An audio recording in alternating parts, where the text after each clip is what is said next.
우리 주님의 은혜와 평강이 우리 가운데 임하기를 빕니다. 네. 무더위 위에 다소 지친 몸과 마음에 시원한 하늘 바람이 불어오면 참 좋겠습니다. 농가 월년가의 한 대목입니다. 넉더위 있다 한들 질서야 쏘리소야 비 밑도 갑이 없고 바람 끝도 다르도다. 기후재앙이라는 전대미문의 현실을 경험하고 있는 터인지라 계절의 변화가 반갑기만 합니다. 유례없는 폭우로 인하여 피해를 본 분들과 특별히 지하 반지하에서 죽음과 아픔을 맛본 분들에게, 지금도 수해로 인해서 아픔을 겪고 있는 모든 분들에게 우리 주님의 위로가 있기를 바랍니다. 굉장하게 이런 용어가 있습니다. 파레토 법칙이라는 용어가 있습니다. 즉 80대 20이라는 법칙입니다. 20%의 원인으로 80%의 결과를 가져오는 것입니다. 어느 조직이든 20% 정도만이 주도적으로 일을 하고 나머지 80%는 그냥 따라가는 것입니다. 국가도 상위 20%가 열심히 일을 해서 세금 내가지고 나머지 80% 먹여 살립니다. 백화점에도 상위 고객 20%가 나머지 80%의 그 고객들의 매출보다도 많다고 합니다. 교회도 한 20% 정도 교회에 충실하게 참여합니다. 그리고 11조도 마찬가지입니다. 그 나머지는 그냥 더 이상 이야기하지 않겠습니다. 국가든 교회든 기업체든 어느 조직이든 능동적 참여자가 20%를 넘어서고 30%, 40%, 50%가 되면은 그 국가도 살아가고 그 교회도 살아나고 그리고 그 기업도 살아나는 것입니다. 오늘은 강복절 감사 주일입니다. 일제의 조선에 의한 빙술무치로 합방이 되어서 해방된 지가 77년이 되는 날입니다. 조국 대한민국이 사는 길이 무엇입니까? 한일합방이라는 날 없는 치욕의 역사를 다시 겪지 않으면 어떻게 해야 합니까? 능동적 참여자가 20%에서 30%, 40%, 50% 끌어올려야 합니다. 지도자는 국민이 적극적으로 참여할 수 있도록 동기부여가 되는 정책을 입안하고 그리고 만들고 시행하고 그리고 국민들에게 소망을 주어야 하는 것입니다. 오늘 본문 느헤미야 3장 예루살렘 성에 누가 그 널보를 얹고 문짝을 누가 달았으며 누가 기둥을 달았는가 등 성벽 건축에 대한 복잡한 내용이 거의 같은 내용이 지금 나열되고 있습니다.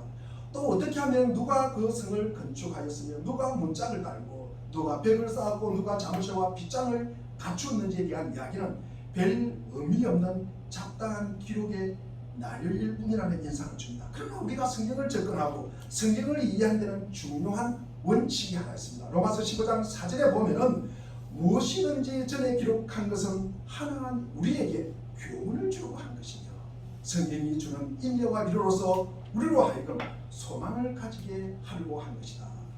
여기서 바울이 말하는 전에 기록한 것은 언제나 구약 성경을 가리키는 것입니다. 저 구약 성경에 기록된 이 구약의 모든 사건들은 우리의 교훈을 위하여 기록되었다는 증거입니다. 여기서 우리는 신약시대에 살고 있는 우리를 말합니다. 즉 구약의 모든 말씀은 신약시대를 살고 있는 우리에게 은혜와 위로와 교훈을 준다는 말씀입니다. 그리고 성경이 주는 인내와 위로로서 우리로 하여금 소망을 가지게 하려고 한 것이다.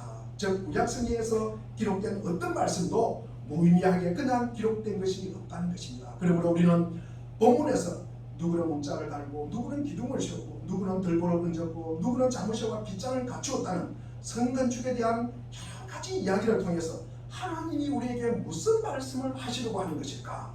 이 잡다한 이야기가 쓸모없는 이야기가 아니라 수많은 사람들의 이름을 보면서 이 성벽 중건이 느헤미야의 지도를 뿐만 아니라 이스라엘 민족 전체가 함께 참여하여 완성시킨 걸작품이라는 것입니다. 이제 느헤미야는 예루살렘 주민들과 함께 예루살렘 성을 중건하게 되었습니다.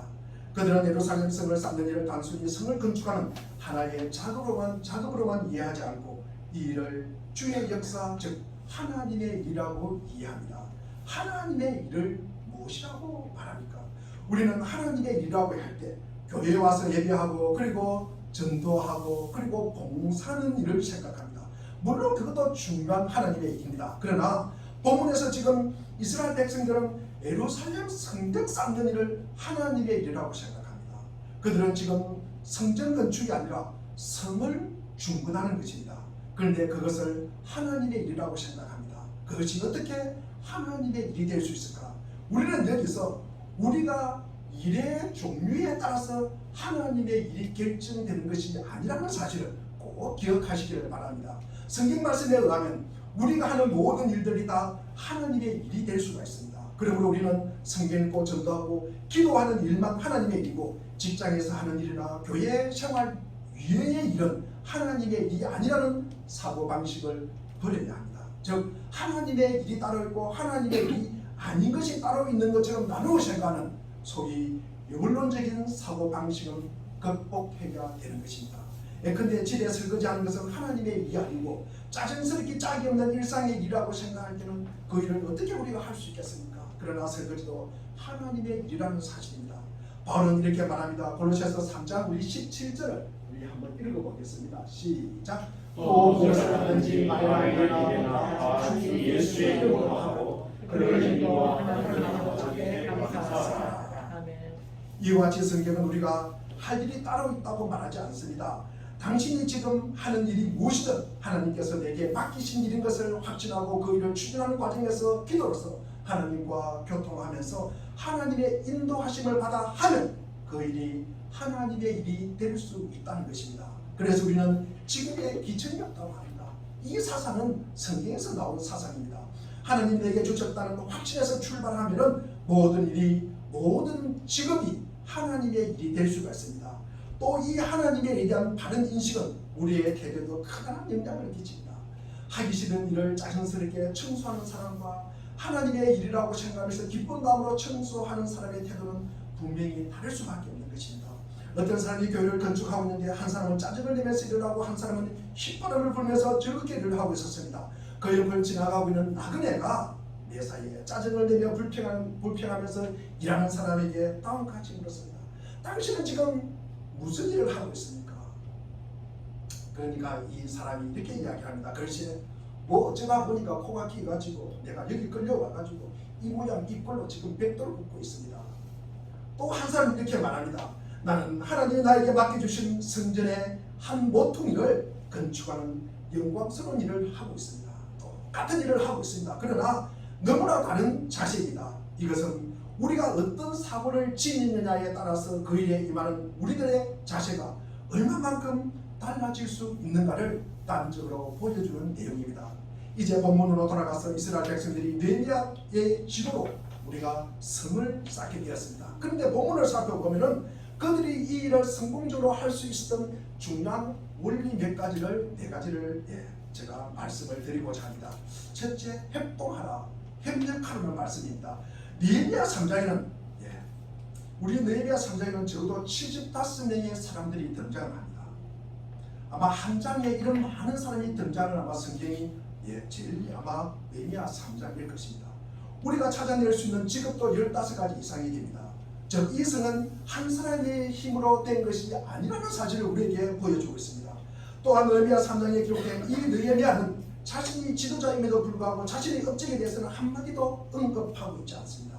단지 여러 사람들이 각가지 분야에서 일했기 때문에 이 크고 엄청난 일을 이룰 수 있었다고 말합니다. 이 일은 내가 한 것이 아니라 우리가 한 것이다 라고 말하고 있는 것입니다. 우리는 전도서 4장 12절에 보면 한 사람이면 피하였거니와 두 사람이면 맞설 수 있나니 세겜줄로 쉽게 끊어지지 아니하느니라. 이것이 협동의 힘입니다. 우리가 협력할 때 무슨 일이든지 가능해지는 것입니다. 본문의 말씀은 무엇을 우리에게 말해주고 있습니까?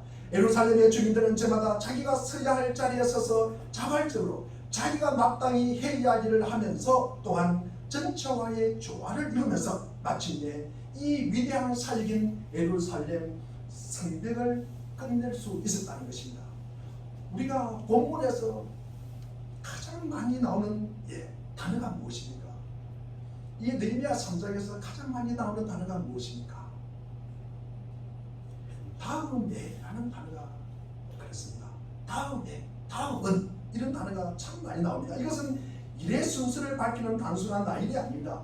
영어 성경에는 이 일을 next them, next 힘이라고 표현하고 있습니다. 즉 그들은 자기가 서야 할 위치에 서서 그 일을 하고 그리고 다른 사람이 그 옆에 자기가 마땅히 서야 할 자리에 서서 그 일을 하고, 그래서 이 엄청난 예루살렘 성의 건축이 이루어졌다는 것입니다. 그 다음이라는 말이 너희네 3장에 32절까지 되어 있습니다. 그런데 이 다음에라는 표현이 22구절에 걸쳐서 31번 정도 나옵니다. 제가 세어보니까 그렇습니다. 이것을 갖다 무엇을 강조하는 것일까? 그들은 이 모든 일을 질서 있게 조화를 이루면서 협력하여 이 위대한 역사를 이루었다는 것입니다. 이 세상의 많은 일들 중에는 한 사람 개인에 의해서 이루어지는 일도 종종 있습니다. 그러나 하나님이 기뻐하시고 하나님이 원하시는 하나님의 공동체는 혼자서 할 수 없습니다. 그것은 언제나 공동체의 작업입니다. 하나님의 일에는 개인주의나 영주의가 용납되지 않습니다. 성경에 훌륭한 지도자들이 많이 나옵니다. 그러나 성경은 이 훌륭한 지도자를 우상화시키는 것을 절대 용납하지 않습니다. 성경이 위인전과 다른 점이 무엇입니까? 영전이나 위인전은 위인의 삶이 주인공이 되고 그리고 불필요하게 과장하고 영화되고 있습니다. 그러나 성경은 우리가 존경하는 하나님의 위대한 사람들의 삶에서 그들이 범한 실수를 가차없이 통보하고 있습니다. 아브라함은 무슨 실수를 하였습니까?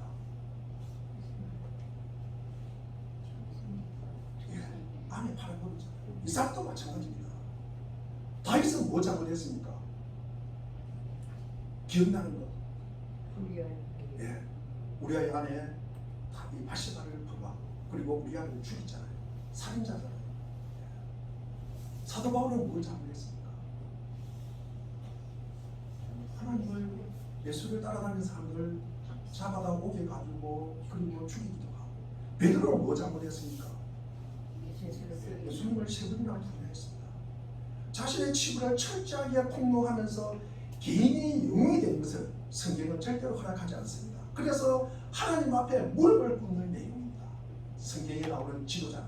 그래서 성경의 지도자는 더 많이 그리고 더 깊이 하나님 앞에 무릎을 꿇었다는 사실을 나타내고 있습니다. 물론 우리에게도 훌륭한 지도자가 꼭 필요합니다. 그러나 그는 하나님의 일을 이끌기 위한 지도자일 뿐 그가 주인공으로 중심이 되고 초점을 맞추지는 않습니다. 그가 우상이 되기를 시작하는 순간에 그 순간 하나님은 이 우상을 파괴하고 헐어버리기 시작하는 사실을 꼭 기억하시길 바랍니다. 하나님의 일은 우리가 하는 것이기 때문입니다. 우리의 협동이 아니고는 하나님의 놀라운 일을 할 수가 없습니다. 그래서 성경은 실수가 많고 연약한 우리들이 하나님의 은혜로 하나님의 축복으로 이 일을 할 수 있었다는 간증을 하도록 우리를 몰아가고 있는 것입니다. 사도 바울은 몰도자서 12장에서 교회를 그리스도의 몸이라고 말씀합니다.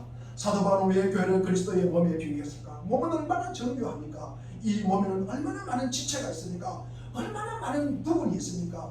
또 이 많은 지체들이 얼마나 질서 있게 서로 돕고 있습니까? 그리하여 몸의 활동이 이루어지고 있는 것입니다. 이것이 하나님의 일을 하는 원리입니다.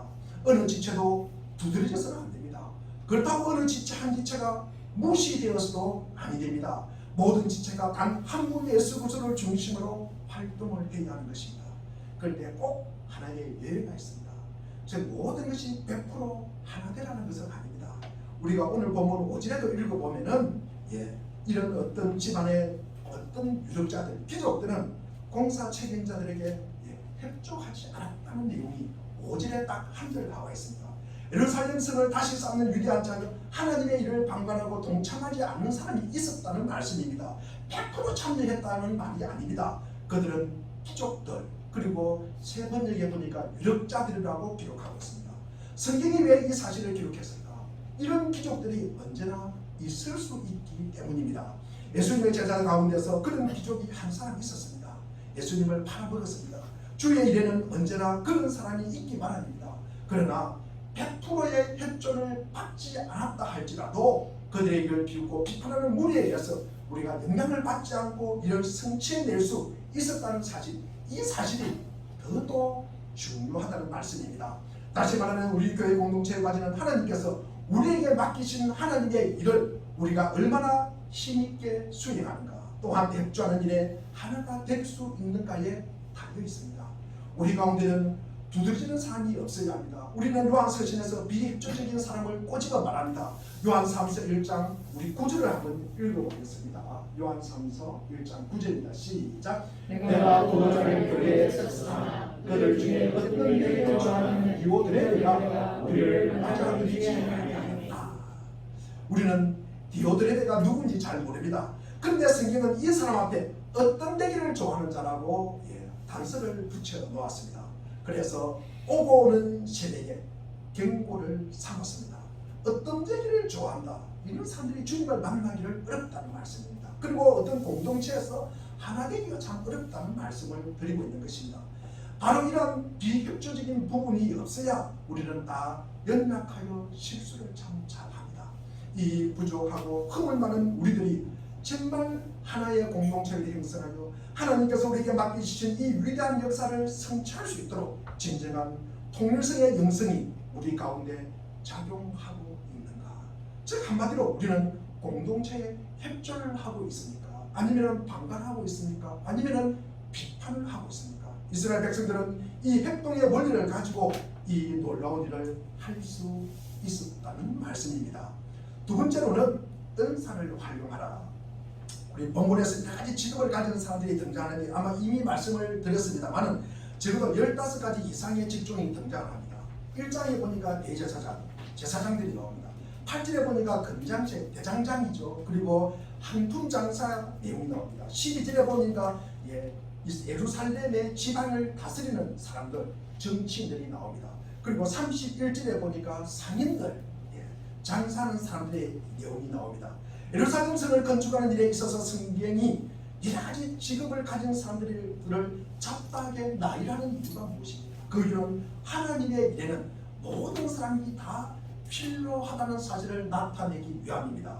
그들은 자기의 직업에 맞는 일을 하면서 하나님의 사업에 봉사하는 것입니다. 하나님께서는 우리가 인간으로 이 세상에 태어날 때 우리 각자에게 맞는 달란트를 주셨습니다. 그리고 여러분이 성령으로 거듭날 때 하나님은 여러분에게 영적인 은사를 허락하십니다. 이렇게 받은 그 은사를 가지고 하나님의 사업에 기여하지 않으면 안 된다는 말씀입니다. 이것이 은사의 원리입니다. 본문에는 여러 가지 다양한 배경을 가진 사람들이 예루살렘 성을 쌓는 이 위대한 사역에 있어서 한결같이 적극적인 기여를 하고 있습니다. 여러분은 어떤 기여를 하고 있습니까? 고린도전서 12장에 보시면 교회는 그리스도의 몸이라는 사실을 설명하기 전에 교회는 하나님께서 가장 은사를 주신 여러 사람들로 구성되어 있다는 것을 설명하면서 은사에 대해서 말씀하고 있습니다. 그런 다음에 교회를 그리스도의 몸이라고 말씀을 합니다. 다시 말하면 우리의 몸에는 팔 그리고 다리도 있습니다. 머리 등 여러 가지 지체가 붙어 있듯이 우리들의 교회 속에도 하나님이 여러 가지 재능과 여러 가지 은사를 주신 다양한 사람들이 모여 있다는 것입니다. 그러므로 팔은 팔의 구실을 하고 발은 발의 구실을 합니다. 여러분은 어떤 구실을 하고 있습니까? 우리가 주님 앞에 서게 될 때 주님을 만나는 그 순간 무엇이 가장 큰 후회가 될 것이라고 생각합니까? 우리가 주님을 만나는 그 순간에 주께서 우리에게 이렇게 말씀하실지도 모릅니다. 사랑하는 딸아들아, 내가 너에게 준 은사를 가지고 너가 나에게 온전히 헌신하고 순종했었더라면 너는 이 같은 큰 일을 할 수 있었을 텐데 우리가 받은 은사를 가지고 온전히 순종하지 못한 바로 이것이 우리의 가장 큰 후회가 될 것입니다. 하나님께서 여러분에게 주신 달란트와 재능을 가지고 주님의 거룩한 사역을 위해 진실로 헌신하지 않았다면 얼마나 큰 후회가 되겠습니까? 모든 일이 다 하나님의 사역입니다. 그러나 더 보람있는 하나님의 사역이 있을 수가 있습니다. 여러분, 보다 보람있는 사역을 위해서 무엇을 하고 있습니까? 우리의 은사 중에는 중요하지 않는 은사가 없습니다. 또 진정한 그리스도인이라면 은사를 받지 않는 사람이 한 사람도 없습니다. 그래서 고린도전서 12장에서 그것을 강조하는 것입니다. 우리의 몸의 부분이 다 다르듯이 은사도 다 다를 뿐 누구나 은사를 가지고 있습니다. 아마 제 몸의 모든 부분 가운데서 가장 영광스럽게 쓰임을 받고 있는 가장 놀라운 활동을 하고 있는 부분이 무엇일까? 제가 목사로서 아마 입일 것이다. 그러나 입만 중요한 것이 아닙니다. 우리의 몸에 보이지 않는 부분은 얼마나 많습니까? 제 몸의 전 부분 가운데서 제가 늘 불쌍하게 여기는 부분이 한 부분이 있습니다. 그것은 발가락입니다. 얼마나 불쌍합니까? 1년 365일 동안 사막의 음침한 골짜기를 다니며 햇빛 한 번 보지 못합니다. 그래서 우리는 발가락의 소중함을 쉽게 잊어버립니다. 그러나 발가락을 심하게 앓게 되는 그 순간에 비로소 발가락의 위대한 실존을 확인하기 시작합니다. 이 부분이 얼마나 중요한지를 그때야 알게 됩니다. 온 지체가 다 중요하다는 말씀입니다. 여러분이 가진 달란트는 무엇입니까? 그것을 가지고 여러분은 하나님의 사역에 어떻게 기여할 것인가를 고민해 본 적이 있습니까? 금년에는 무엇을 하시렵니까? 2020년도 4개월 남짓 남았습니다. 한번 생각해 보십시오. 그리고 찾아보십시오. 무엇인가 할 일이 있을 것입니다. 대단히 중요한 일도 있을 것입니다. 받은 은사들이 활용될 때야 비로소 하나님의 위대한 사역은 이루어지는 것입니다. 교회에 출석하는 모든 교인들이 자기가 받은 달란트를 100% 발휘해서 하나님의 위대한 사역을 위하여 자신을 드러내기 시작했을 때, 그리고 우리의 꿈과 우리의 영성이 한데 모여서 하나님의 일을 했을 때 거기에 나타날 위대한 가능성을 생각해 보십시오. 가슴이 벅차지 않습니다. 초대교회가 그래서 큰 일을 할 수 있었던 것입니다. 그러나 그리고도 아무런 영향력을 미치지 못하는 것은 아직까지도 그 은사의 원리와 협동의 원리를 배우지 못했거나 경험하지 못했기 때문입니다. 세 번째로는 부르심의 소명에 합당하게 응해라. 첫째는 제가 뭐라고 말씀드렸습니까? 협동하라, 협력하라. 두 번째는 뭐라고 말씀드렸습니까? 주신 은사를 활용하라. 세 번째는 부르심의 소명에 합당하게 응해라. 나는 이 일을 할 수 있는가? 이것은 재능의 문제입니다. 그러나 질문이 거기서 끝나면 안 됩니다. 내가 할 수 있다고 해서 모든 것을 다 해야만 하는 것은 아닙니다. 중요한 것은 나는 이 일을 하도록 하나님 앞에 부르심을 받았는가 하는 것입니다. 많은 사람들이 할 수 있지만 부르심을 받지 않은 사람들은 그 일을 하면 자기의 영광을 드러내는 거예요. 부르심을 받은 사람은 하나님의 영광을 드러내기 위해서 일을 하는 것입니다. 느헤미야는 스스로 할 수 있었습니다. 그러나 그는 기도함으로 하나님의 도움 없이는 행하지 않았습니다. 그것은 소명의 문제이기 때문입니다. 이 소명이라는 말이 제일 많이 쓰이는 때가 목사가 되려고 할 때, 신학교 갈 때 이런 내용이 많이 고민을 하고 기도합니다. 그래서 신학교에서 제일 중요시하는 것은 입학시험의 성적도 중요하지만 이 소명이 참 중요하게 다릅니다. 신학 박사학위를 따는 것이 목사가 되는 조건이 아닙니다. 만일 그것이 목사가 되는 조건이라면 학위를 받은 사람은 다 목사가 되어야 되는데 목회를 해야 하는데 그렇지 않습니다. 그래서 신학교 면접 시험에서 지원자가 소명이 있는지를 꼭 물어봅니다. 아무리 필다고사가 우수하더라도 면접에서 탈락하면 필다고사와 관계없이 불합격입니다. 내가 꿈을 꿨는데 목사가 되려고 했다. 그리고 옆에서 그리고 특별히 부모님이 목사가 되도록 서운했다. 그러면 안 될 가능성이 많습니다. 본인이 직접 주님을 만나야 합니다.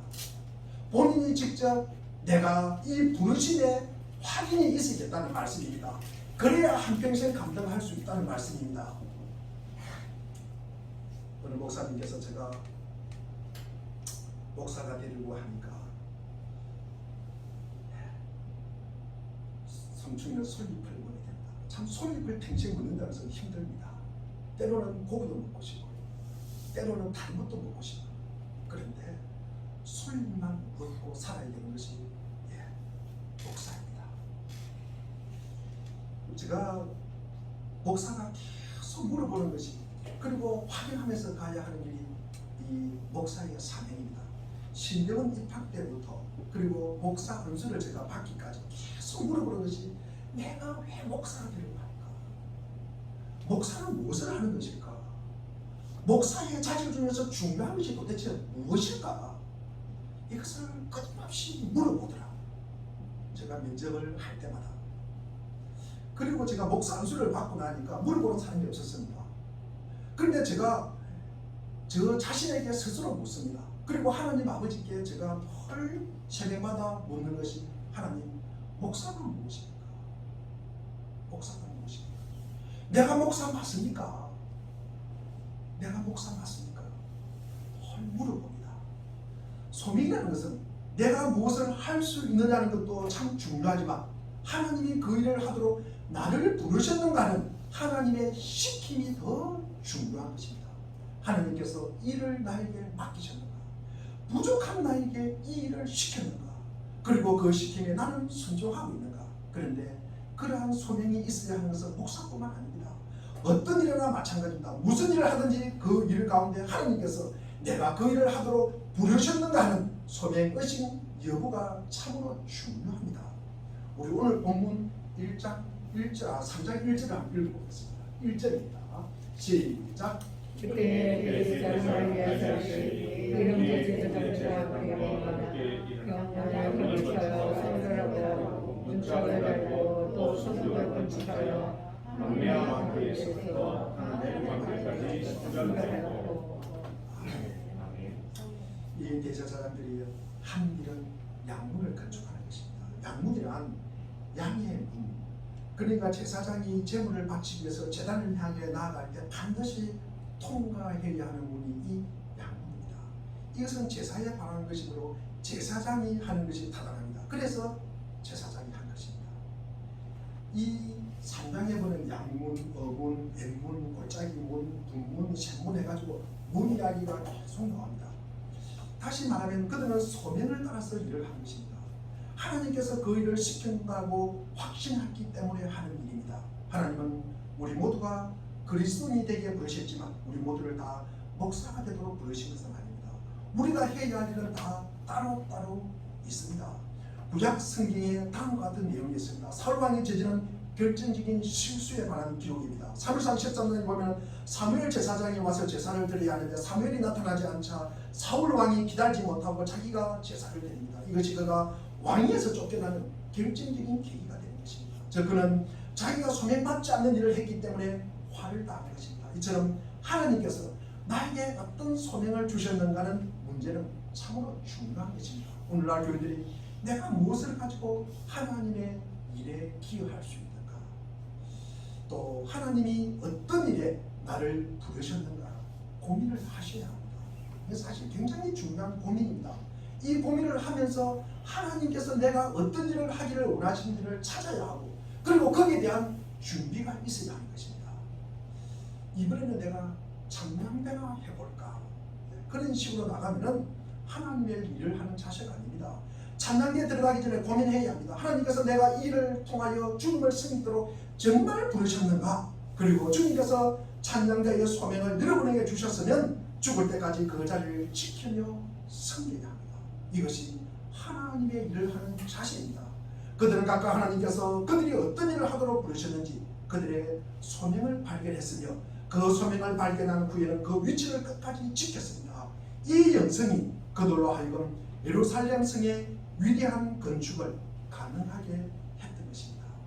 네 번째로는 격려의 원리입니다. 이 느헤미야서는 느헤미야가 주도적으로 성벽을 중건하는 내용입니다. 그런데 이 느헤미야 3장에 보니까 그 이름이 나와 있지 않은 사람이 있어요. 그것이 느헤미야입니다. 우리 3장 10절에 16절에 보면 느헤미야가 나와 있는데 이 느헤미야는 아스북의 아들 느헤미야입니다. 우리 이 느헤미야서를 쓴 이 느헤미야는 우리 1장 느헤미야 1장 1절에 보면 하나라의 아들이라고 되어 있습니다. 다른 사람입니다. 그래서 이 느헤미야라는 이름이 없습니다. 그러나 이 느헤미야가 가장 수고했다는 것을 우리가 알고 있습니다. 느헤미야는 자신의 이름을 제외하고 예루살렘 성에 수고한 75명이나 되는 사람들의 이름을 낱낱이 기록한 것은 무슨 의미가 있을까? 다음과 같은 메시지를 전달하고 한 것입니다. 아마 여러분 제가 한 것이 아니라 내가 한 것이 아니라 여러분이 하셨습니다 라는 내용일 것입니다. 얼마나 큰 격려가 됩니까? 교회 일을 해보면 왜 교회 일이 힘들다는 것 다 압니다. 열심히 일을 하고는 비판당하기 쉬운 것이 교회 일이기 때문입니다. 그 일을 할 때는 나타나지 않고 있다가 이렇게 해놓고 나면은 이렇게 했으면 좋을 것이라고 하면서 분수를 둡니다. 그런데 지치도록 열심히 일하고도 나중에 실컷 비판만 당합니다. 그러나 본문을 보십시오. 느헤미야는 각자가 한 일을 일일이 기록함으로써 그들을 격려하고 있습니다. 한 사람 한 사람의 이름과 한 한 일을 기록하면서 느헤미야는 한 사람을 더 특별히 지도합니다. 20절에 보니까 바룩의 이야기가 나옵니다. 바룩이 열심히 하였다라는 기록이 나옵니다. 보통 표현은 다른 사람이 사용한 이런 표현을 사용한 적이 없습니다. 보통 사람은 일을 했고 이렇게 표현만 합니다. 그러다가 바룩은 특별히 힘써 일을 했다, 열심히 일을 했다고 강조하는 것입니다. 모든 사람들이 수고했지만 그 중에서도 특별히 많은 희생을 했던 한 사람, 느헤미야는 이 사람을 기억하기를 원했습니다. 그래서 그것을 잊지 않고 기록한 것입니다. 이것이 바룩에게 얼마나 큰 위로가 그리고 격려가 되었겠습니까? 우리 인간에게도 따뜻한 위로와 격려가 필요합니다. 아무런 보상과 대가를 바라지 않고 주님을 위해 열심히 일했지만 그럼에도 불구하고 아무런 격려가 없다면 얼마나 쓸쓸하겠습니까? 이것이 교회의 일꾼들에게 좌절을 안겨주는 요인입니다. 언제였습니까? 마르시티에서 수고하는 어떤 분의 손을 붙잡고 격려한 때가 언제입니까? 우리가 격려를 하고 우리가 위로한 그때가 언제였습니까? 여러분의 사랑하는 아내나 남편아 그리고 자녀를 위하여, 그리고 교회 안에서 기도하고 헌신하는 분을 위하여, 그리고 몸이 불편한 교우를 위하여 참으로 고생이 많습니다. 참으로 수고했습니다. 격려의 말을 한 때가 언제였습니까? 자주 하십니까? 신약에서 특별히 바울이 우리들의 교회 생활을 가르칠 때 제일 많이 강조한 말이 서로입니다. 데살로니가 5장 11절에 보니까 그러므로 여러분은 지금도 그렇게 하는 것과 같이 서로 격려하며 서로 덕을 세우십시오. 히브리서 10장 24절에도 로마서 14장 19절에도 계속 서로 격려하라고 서로 덕을 세우라고 말하고 있습니다. 우리는 얼마나 서로에게 격려를 나눕니까? 서로에게 얼마나 위로를 해주십니까? 사도행전에서 우리는 흥미로운 인물 한 사람을 발견합니다. 그가 우리의 관심을 크게 끌지는 않습니다. 그런데 너무나 소중한 인물입니다. 사도행전은 주로 베드로와 사도 바울에 관한 내용입니다. 그 중에서도 바울이 더욱 그러합니다. 사도행전의 대부분의 장을 차지합니다. 이 1세기에 예수 그리스도의 복음을 전 세계에 심었던 사도 바울입니다. 누가 바울의 이름을 모릅니까? 그러나 바나바의 이름을 알고 있는 사람은 얼마나 됩니까? 바나바라는 이름은 격려의 아들이라는 의미입니다.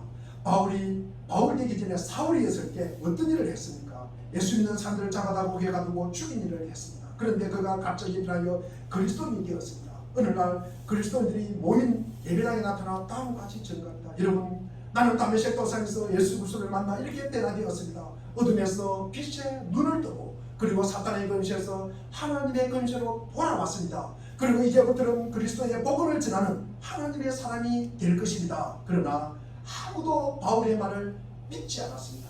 어느 누구도 믿을 수가 있겠습니까? 수많은 기독교인들 그리고 여러분의 아들, 딸, 친구들을 죽였던 그 장군인이 들어오면서 나는 변했습니다고 말을 하면 누가 팔을 벌려서 그 사람을 환영하겠습니까? 그래야 바울은 싸늘한 맹대를 받았습니다. 그리고 아무도 그 사람에게 관심을 기울이지 않았습니다. 그런데 그때 한 사람 바나바는 그를 믿었습니다.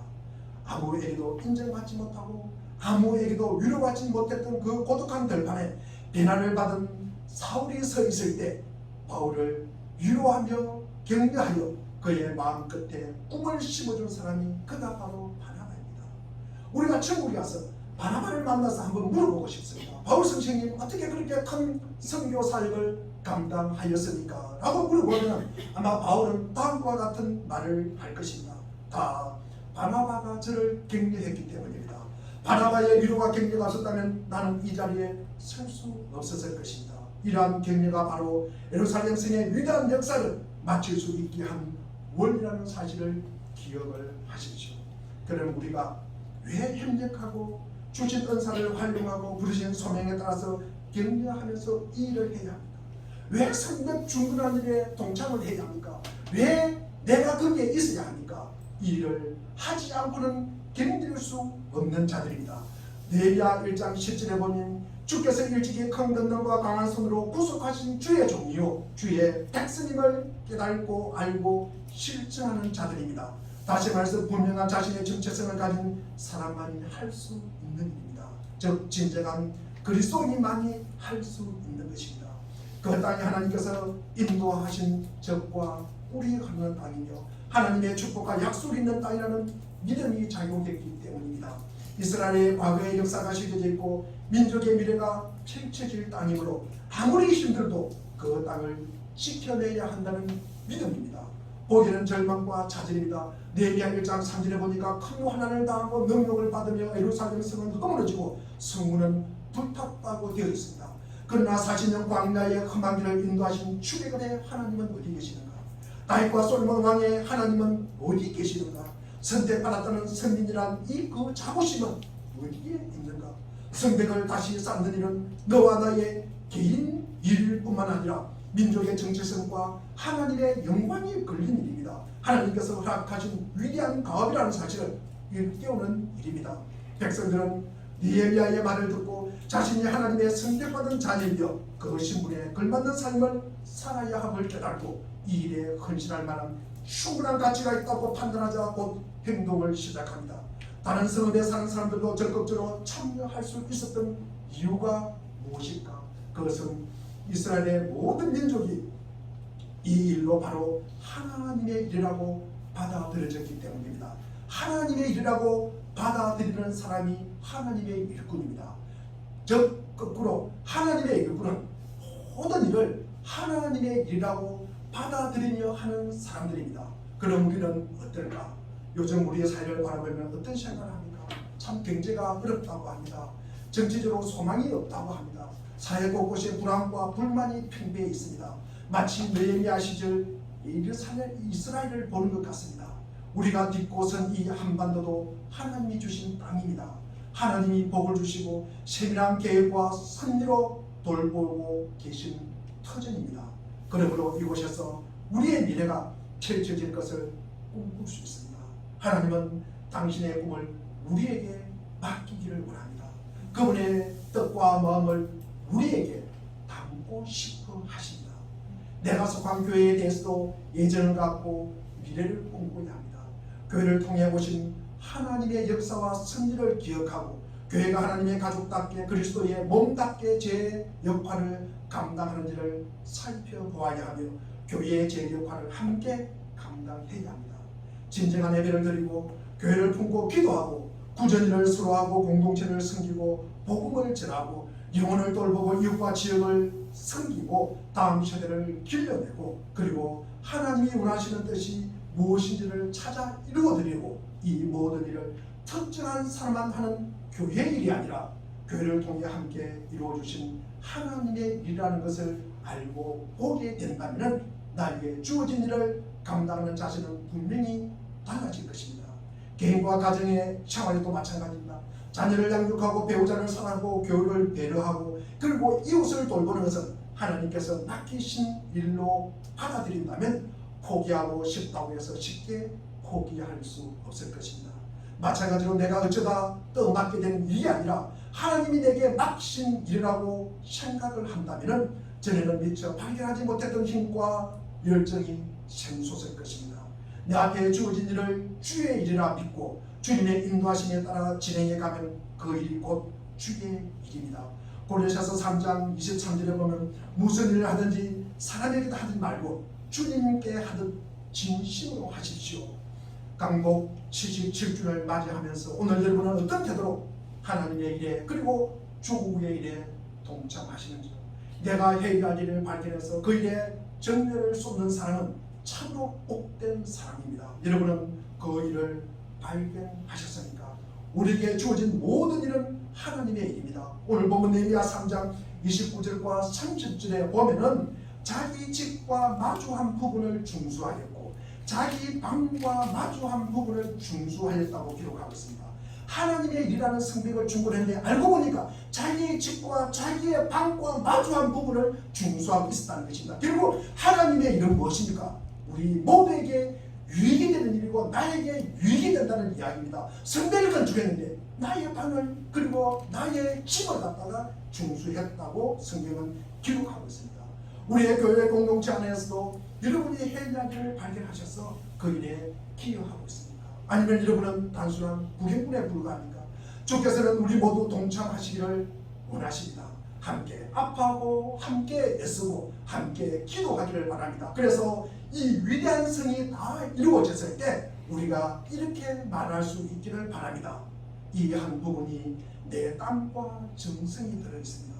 나는 일을 할 수 있는 특권을 주신 하나님께 감사합니다. 이런 고백이 우리 모두의 고백이 될 수 있도록 우리 주님의 이름으로 축원드립니다.